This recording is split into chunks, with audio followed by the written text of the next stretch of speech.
hope that in our discussion, some more of these themes will open up. Because for me, the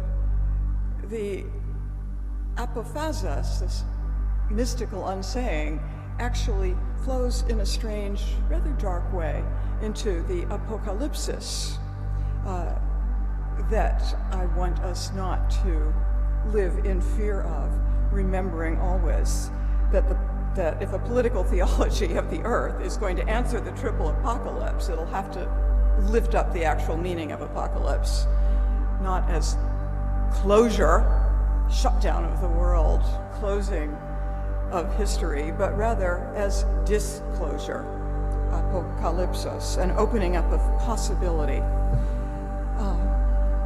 a sense that at the heart of every creature there is calling going on, a divine calling perhaps, not silenced, but rarely heard, not a sovereign command of the exception, but as new possibility, the grace of an inception. I think the brethren, the true brethren, have always got a young mindset. You know, the body grows old around us to our shock and horror, but we don't grow old with it.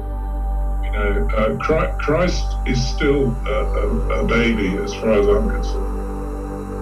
Increasingly addicted like Pound to paranoia, I find that while valuing Melopeia, cadence, Phanopeia, image making, it is questions of Logopeia, the dance of the intelligence among words, the dance of the intelligence among words that affect the pattern of my inward and outward debate.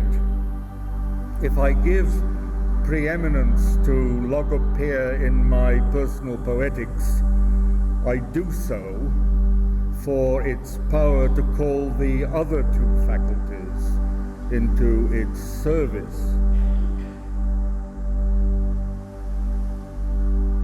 Affect the pattern of my inward and outward debate. If I give preeminence to Logopeia in my personal poetics, I do so for its power to call the other two faculties into its service. Is led prisoner to the king, and here's a sentence. A prince, this prince of Phrygia, a prince wickedly sad, ever musing of horrible matters, paranoid, that's my word, not Sidney's, paranoid, who, we go back to Sydney now, deemed, though in truth wrongly, his unsuccessings proceeded of others' unwillingness to have him prosper. He deemed ill of others through his sick, paranoid imagination.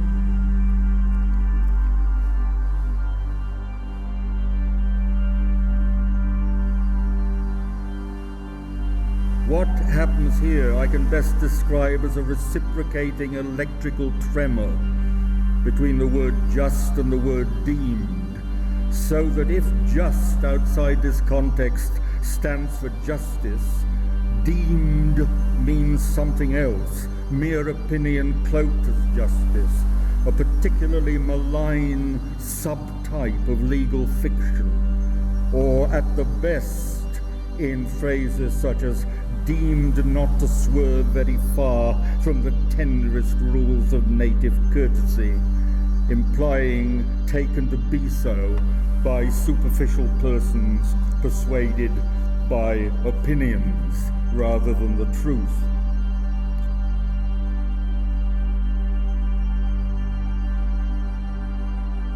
What he says, Does poetic order correspond in any detailed way to social order? What sort of regime is maintained in a particular verse structure?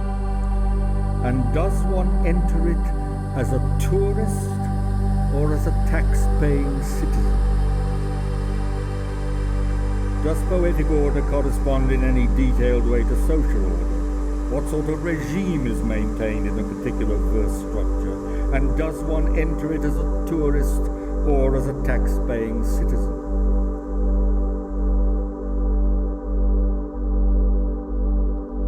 Earth's axis varies, your dark central cone wavers, a candle shadow at the end. It all really comes down to a matter of turning psychological distress into technique, into matters, real problems of technical stress. It's no good having emotional stress if your technique is out. Yeats said that. Said that to Margot Ruddock. Without technique, you have nothing to drive you down under the surface. Difficulty is our plough. Difficulty is our plough.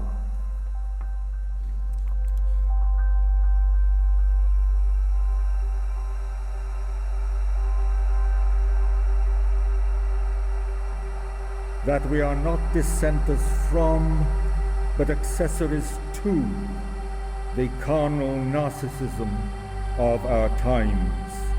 That rightly considered, despair is the final unforgivable state of self-will, achieved by people who yet understand that the will of God is real and final.